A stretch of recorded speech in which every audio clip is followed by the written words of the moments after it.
Hello everyone, it's time to turn the page in your life with this week's episode of Book Talk, Your Story.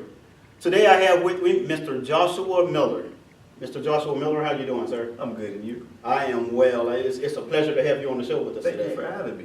All right then, so you ready to rock and roll with some questions? Yes, sir. Let's find out what Mr. Miller has going on. Well, why don't you begin by telling us a little about yourself? My name is Joshua Miller. I'm a native of Hampton, Virginia. I work with youth in the local community. Right now, I'm a student at Thomas Nelson Community College. I recently switched my major to business administration. Great, great. So what degree are you going for? Is this your associates, your bachelor's? Associates. Associates, Yes, okay, sir. great, great. So you're going to college at Thomas Nelson, as Yes, you just sir. mentioned. Okay, great. So that's a great start for you because of the people who you deal with are youth. So you are like a prime candidate for the projects that you deal with. Exactly. So that's outstanding, man. Exactly. Very outstanding. Yes. Okay, Mr. Miller, so what is it that you do? I work with youth in the local community, especially young men. I try to mentor them, just try to be like an older brother to them. I was one who was very troubled in school, stayed in trouble, got suspended, got sent to alternative school, made D's and F's. So I understand the mentality, I understand the mindset that they have. And so I do a lot of things with them to have fun, but in the hindsight, my goal is to help them to be successful in every area of their life. Okay, great, great. So when you say that you've had your own personal experiences of being the bad boy and, doing whatever you did, Yes, sir. so how can you, or what is it that you have in place that you think could better the youth that you're mentoring to not go in the route that you were going? I would definitely say experience, because I see it from the other side now. And then also I'm closer in age. Back in school, we definitely had a lot of people who tried to tell us, but these were great people in their 40s and 50s. Right. So it's a big difference in someone 30 years older than me telling me versus someone who is 5 or 6 years, older. And so I have experience, and I tell them, even though life is pretty good now, my life is not bad at all, but I let them know things could be completely different. Had I got my grades that I was supposed to get in high school, I wouldn't have to worry about paying for school. I wouldn't have to worry about a lot of things. I could have a free ride right now, and the work that I do in the community, it could be way easier. I wouldn't have to worry about paying bills and doing certain things while I'm trying to work in the community. So oftentimes I use myself as an example when I'm talking to them. Okay, gotcha. And that's very important that you're able to be relatable to your audience. Yes, sir. And for you, your audience are the youth. What is there a specific age range? Yes. So when I first really started working with them, I thought it would be the older teenagers. And while I work with, I would say, anywhere from 8 to about 17 to 18-year-olds. The age range that I really work hard with is the middle school, I would say around between 6th and 8th grade. And a lot of people feel like that age group is more challenging. Yeah. But I love it. I like the challenge, and it's great. Really? Yes, sir. Very rewarding. Huh? Yes, sir. That's good. That's good. Okay, so what projects do you currently have in work? What specific projects do you have that can, if you don't mind sharing with us? Yes, sir. Right now we're at a local community center in Newport News. We're at the Doris Miller Community Center every Wednesday evening. And so we just do different programs with the teenagers just to engage them and try to keep them out of trouble, but also to try to change their perspective on various situations and different things in life. So sometimes, we're there and we might have debate. Other times we might play games. Other times we might just do something like cooking, but they're doing the cooking. So we always try to switch it up so that way we have something for everybody. And at the same time, it's fun, but it's not always a big game. Other times it's more serious and we're challenging your way of thinking, your mentality. Nice. So are they receptive to what you're doing? Definitely, yes, sir. Okay, great. That is great. And just to give you all a small background of how me and Mr. Miller came into, or should I say Josh, I'm Owen, this is Josh, how we came into connecting with one another was during Doris Miller. Yes. It was a Doris Miller project that another mutual friend of ours, Mr. Mark Baker, he got us all together, and I saw something very interesting in this guy right here. He was just on fire for wanting to go out there and help the youth. He had something lit within him that said, I have to do something, I have to be a part of this. And he has taken the reins of it and has been running with it ever since. It's been, a couple of years now, right? Yes, sir. Right, and they've been doing great work out there at the Doris Miller Community Center as well as other things that he has going on. So I think that you were the man for the job, that you are the man for the job. Yes, sir. You know, like you said, you're like within the 6 year age range Yes, difference sir. with them. And you're looking at me being in the upper 15 to 20 year age sir. difference, you know. But through it all, they can learn, and they have been learning, and they're progressing to do better. Yes, sir. You know, so we always want to go in, taking them from that state where we found them in, and exalt them to a higher level. And I think that's what you've been doing. And as a matter of fact, I know for a fact that's what you've been grinding and doing. Yes, so sir. we really appreciate that. The community appreciates that. Thank you. Okay. So what makes what you do so important? Some of the young people that we work with, everybody, at the end of the day, everybody's story is different. And so we all have things going on at home. You know, some situations are not extreme as others.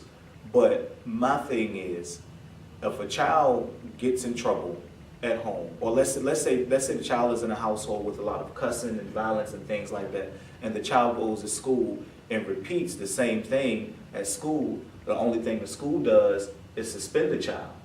And so then, if the parents are at home off the walls, or maybe you know the parents are working, it's not always a situation where the parents are not doing the best that they can. But if the parents are not pulling, if they aren't able to be in the home all the time, and then the child go to school and the child is just getting kicked out of school, somebody has to be in place to get in the child's mind and to make a difference in the child's way of thinking. And so that's really what we do. We try to show, number one, we let the kids know that no matter what you've done, no matter what mistakes you've made, that you can definitely come back from it, and it's not the end of the world. But we also we really challenge their way of thinking. And so when you're in the room with us, and you have to be respectful now, we don't do a whole lot of disrespect, especially towards adults, but I'm the type of person, and we do have a no cursing policy, but if you say a curse word, I'm not going to kick you out because you said a couple of curse words. And we've seen the progress. When I first got over there to the community center, it was off the walls, and they would curse and say anything, and they would come and eat the food and then leave trash all over the place. But now it's a situation where when someone does slip up and say a curse word, it's like, oh, I'm sorry. And it's not nearly as bad, so it works, but sometimes the children just have to, sometimes the children just have to know that somebody cares, that we're not gonna kick you out just because you made a mistake or two. So caring does not mean that you have to go in there and dictate Exactly. and overdo it with expectations, high expectations. Go in there and thinking that everyone that they're supposed to change overnight. Mhm. You work with them because you show Exactly. mercy. So it's a Exactly. part of God, the God that is Exactly. in you, Definitely. that allows you to show the mercy and allows you to show them favor that, hey, it's okay, we all slip up. Exactly. But it doesn't mean it's the end of the world. Exactly. And by you doing that, that helps them to understand that's life. We're gonna slip up in life. Mhm. The thing is getting it right. And so you help keep them on track in being right. Yes, sir. In having a motivation of wanting to be on the right track. Yes, sir. Because a lot of times, like you said, when you first went there, things were very chaotic. Exactly. So, and it was chaotic because there was no purpose, there was no motivation, there was Exactly. nothing that the program that was in place was really gearing them up or readying them for.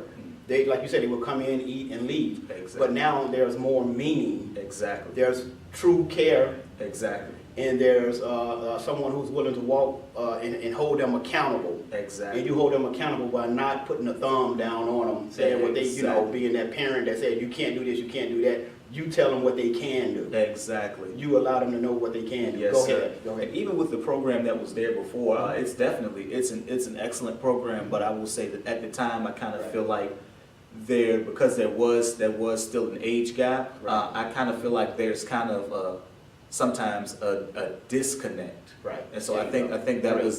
that was the situation with the program that was there before us. At the time, there was a disconnect. Right. And so you have to know how to get down on the children's level. And so it was the program that was there before. It was a good program, and they work hard to implement. They work hard as far as making you think about your future, and they're very career minded. But sometimes, if you're an immature person and your mentality is all the way down at the bottom, sometimes we got to get down to the bottom where you are and work our way up. Right. So if I'm on a 5th or 6th grade maturity level, you can't come in here with a college lesson plan. It just, the two don't connect. Exactly. So true. So true. So good intentions in the Yes, sir. beginning, Yes, sir. but just a different method that it took to Yes, actually go and reach Yes, sir. the children who were the focal point. Like Exactly. you said, from the 8 to the 18-year-olds Exactly. or whatever you have. Exactly. So, and that's a great point, because so many times we miss opportunities of helping others because we want them to be at our level, or we try to teach and bring them in there based on what we know, rather than us going down to find out what is it that they do know, and let's build from that. And that's what you've done. Yes, sir. You found out, okay, what is it that they know that we can build on top of? Exactly. Instead of trying to get them on top of the building, let's start with them Exactly. here at the ground level. Exactly. That's great. That's great work. Yes, sir. And of course, prayers are always with you, because you definitely need it when you're dealing with a lot of Thank you. kids. Yes, And sir. prayers are always with the kids as Yes, well, sir. to have Definitely. open hearts to receive what you're doing. Yes, sir. So it takes God on both parts, you know, for them to listen and for you to continue to pour out It really into them. does. So what is your long-term goal for what you're doing? Our long-term goal is to have our own community center, and in that community center, we want to have lessons of the arts in the evening, so boxing, even tutoring, piano lessons, dance lessons, and we want to have it, if not free, very affordable, but most of the things free. And then not only for the after-school programs, but also before-school program, because I really believe that if you can get in a child's mind, if you can change your child ahead of their day, or if you can get their day started off on the right foot, then that'll be way better than, okay, we're here on Wednesday evening, y'all have a good day tomorrow, and y'all have a good day in school tomorrow, bye. But then tomorrow morning has come, and a lot has happened between the time they left this place Wednesday evening and the time school done started, you know, Thursday morning. So we really want to get in the kids' minds and just get them started off on the right foot early in the day. That's great. Yes, sir. Because one of the key things that, you know, so many programs are set up one day a week to help the kids. Yes, sir. But that one day is nothing compared to That is the the truth. everyday that they have That to go. is the They truth. have to go home. They have to go back into that environment. the truth. So who's holding them accountable? That's the truth. You can't expect the people who have been teaching them the wrong Exactly. to hold them accountable for Exactly. doing what you try to instill with them that is right. Exactly. So with this before school program, which is something unique, because you always have the after school program, but who's preparing them for the whole day ahead? Exactly. And a before school program is, I think, is going to be very vital to what you're doing, to Yes, the work sir. you're doing, and it's going to be vital to their future, Yes, because sir. it'll help them to also help them develop a discipline. It will also, you know, for getting up early, having a Exactly. purpose, their day laid before them, and knowing that, hey, I'm being held accountable, which means someone cares, Exactly. as well as, okay, I'm not doing this only for me, I'm doing this for them because they invested in me. You're investing in them. Yes, sir. And you're investing a lot of time. Yes, sir. And as the world says, time is money. In Exactly. reality, time is money. So you're taking out of your schedule Yes, sir. to get up and do what you do early in the morning. Yes, sir. And then on Wednesdays, you're still going in after hours to, you know, tune them up, sort of, to say. Exactly. So, man, God be with you, because that is a great. Yes, Do you have a team working with you? Anyone? Yes, I have an awesome team, and we're definitely still growing.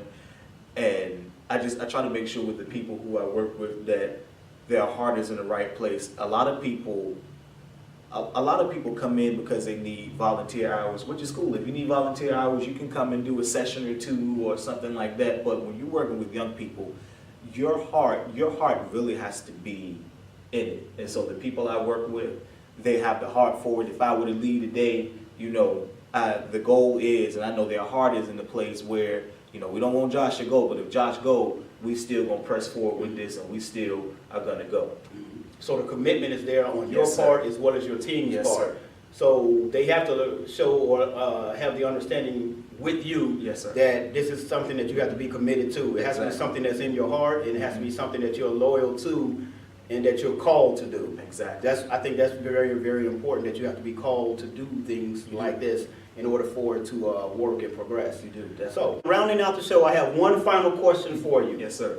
I hope you're prepared for it. Yes, sir. What is your God tip for the viewers?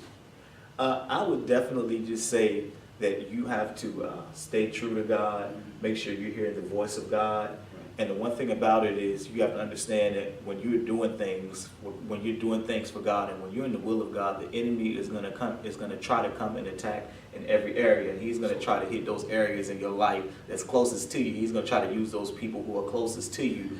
And you have to be careful of the voices that you allow to have influence over what you do and the decisions you make, because even when you have genuine people, good people who really do love you, the devil has a way of sending them to question everything that God has told you to do, because it might not make sense in reality. Even this project that I'm doing now, as far as working on this before school program, it does not make sense to a lot of people, but it's a vision from God, and I know that next year this time this project is going to definitely be making a great impact in the lives of the young people. So sometimes you have to tune out the voices around when you know for a fact that you're hearing from God, because the enemy will try to use people. And not only that, but also just different circumstances and situations in your life. Sometimes it seems like literally all hell will break loose when you're in the will of God. When you're doing your own thing, it seems like, you know, the devil won't really try to mess with you too much, but as soon as you say, God, I'm going to do your will, it seems like everything, whether it's the family or the job or whatever, it seems like things are going to try to happen and break loose. But so we just have to be prepared. We have to stay prayed up, and we got to know that God is going to pull us through. We got to stay faithful to it. That's right. That's a great statement that you just made, is being faithful to God and understanding that if he gives you the vision, Yes, sir. not everybody else, he gave you the vision. And where he guides, he provides. So those who want to buck against what God has given you, Exactly. well, this is not for you then. Exactly. It's like, it's simple as that. You don't have to criticize or put down what I'm trying to do.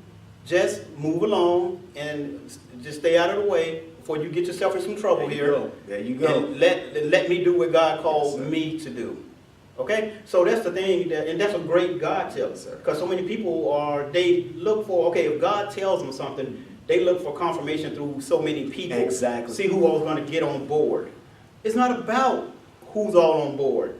If he be for you, who can be against you? That is the truth. That's the truth. And my pastor, he often says that sometimes when you know that God has placed you on a mission. I think it was my pastor. It was either the pastor or the assistant pastor. But one of them have said a couple times before, stop asking people, for confirmation when you know God has given it to you. Exactly. That's it.